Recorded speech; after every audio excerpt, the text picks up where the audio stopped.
தீபாவளிக்கு நீங்கள் கண்டிப்பாக ட்ரை பண்ண வேண்டிய ஒரு ரெசிபினா இந்த சேமியா மிக்சர். இது பண்ணுறது ரொம்பவே ஈஸி, ஒர்க்லாம் எதுவுமே இருக்காது. நார்மல் மிக்சருக்கும் இதுக்கும் டேஸ்ட் வைஸ் எந்த டிஃப்ரென்ஸுமே இருக்காது. ஸோ கண்டிப்பாக ட்ரை பண்ணி பாருங்கள். இது பண்ணுறதுக்கு சேமியாவை நிறைய தண்ணி சேர்த்து ஒரு 50% மட்டும் குக் பண்ணி எடுத்துக்கோங்க. இப்போ அது குக் ஆகிறதுக்குள்ளே பொட்டுக்கடலை, மல்லாட்டப்பயிர், கார்லிக்லாம் நல்லா ஃப்ரை பண்ணி எடுத்துக்கலாம். தேவைன்னா காஞ்ச மிளகா, கருவேப்பிலை கூட நீங்கள் ஆட் பண்ணிக்கோங்க.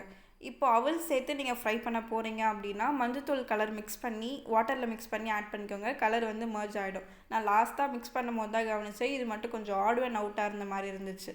இப்போது நம்ம குக் பண்ண சேமியாவை வாட்டர் ஸ்டெயின் பண்ணிவிட்டு மைதா மாவும் அரிசி மாவும் சேர்த்து டஸ்ட் பண்ணிக்கலாம்.